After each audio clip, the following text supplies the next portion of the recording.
वो हीमोग्लोबिन कहते हैं। हीम इज द कलर, जो ठीक है। कि रेड कलर या डार्क कलर जो आपको सब्जियों से या फलों से मिलता है। और ग्लोबिन इज द प्रोटीन, ठीक है। Not an ordinary protein, animal protein. ठीक है। अगर ये दोनों सही कॉम्बिनेशन में होंगे तो ही आपका खून बनेगा।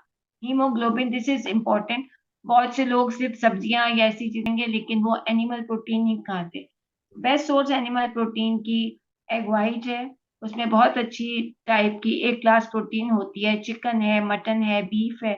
और जो कलेजी है, जैसे अगर किसी को बहुत ज्यादा कमी है तो वो जो गोट की यानी कि बकरे की कलेजी, अच्छा, नॉट द बकरे की। चिकन की कलेजी, वरना वो तो बकरे बीफ की की कलेजी तो कलेजी इतनी को। मोटी सख्त होती है। वो भी बड़े जी जी। खाते रहे हैं नहीं, बचपन में, बड़ा अच्छा लगता है। हाँ जी, बकरे की कलेजी। वैसे भी जो मटन है, it's a healthy meat, okay. क्योंकि उसमें ना बहुत फैट है। और हर चीज का मसला ये है कि ओवर डू आपने कोई भी चीज नहीं करनी।